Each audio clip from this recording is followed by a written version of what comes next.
Hello, Life Science class. This is your chapter 22B, sense organs notes.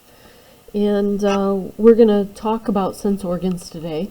We looked yesterday at what a stimulus is, or stimuli are. That means your body's response to something.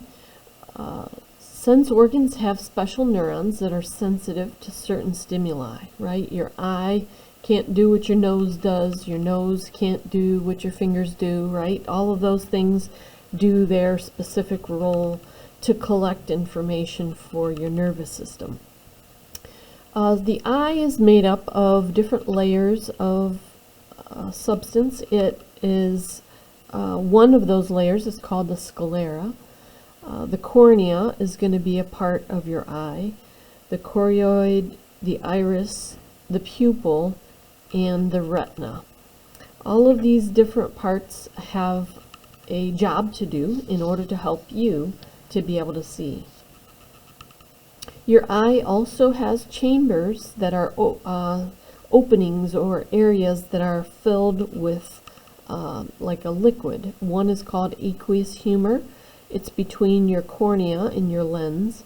So the cornea is going to be the outside layer of your eye, and the lens is going to be where the light rays that you're looking at travel through to get into the eye. The vitreous humor is behind the lens and also a liquid that helps to maintain the shape of the eye. Okay, in terms of physiology, what the eye does for us is that light is going to be able to pass through the cornea, through the aqueous humor, and through the pupil, which is where the iris, the colored part of your eye, adjusts, right? Sometimes it's big, sometimes it's small, and that is allowing certain light or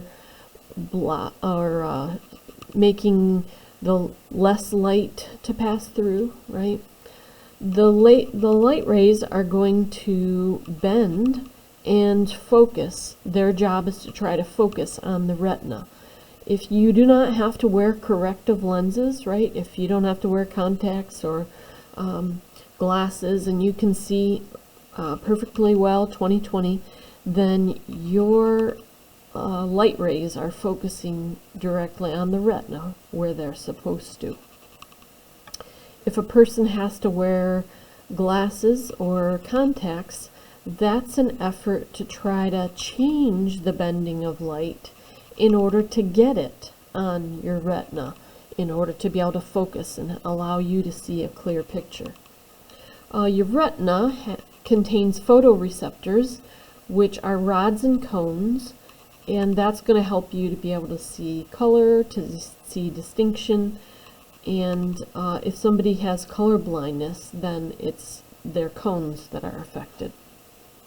The optic nerve is going to transmit the signals that are visible through your retina and transmit those to the brain in order to be able to allow you to remember what different things are.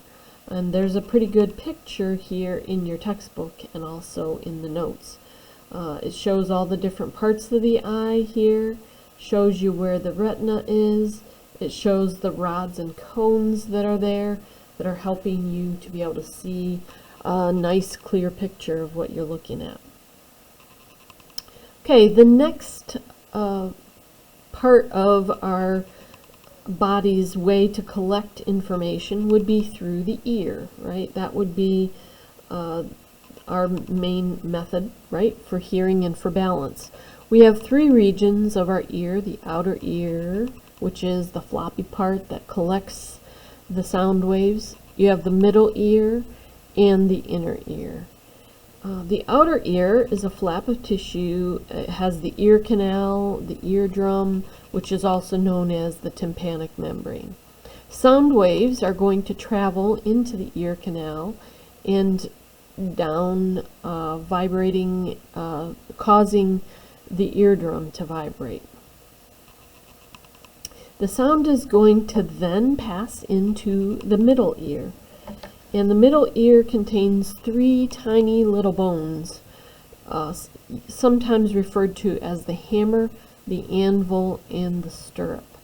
And those little bones are shaped because, or are named because of the shapes that they have. The vibrations are passing from the sound waves, bumping into these little bones, and being passed along through those bones into your ear. Your eustachian tubes are where your middle ear connects to your pharynx or your throat, right? So your eustachian tubes are what get plugged or are not plugged in order to help you to be able to hear. The inner ear is your cochlea. It's kind of a snail shell kind of shaped structure. The vibrations are going to start nerve impulses and being sent to the brain there. The semicircular canals are these little tubes of kind of loop-de-loops here.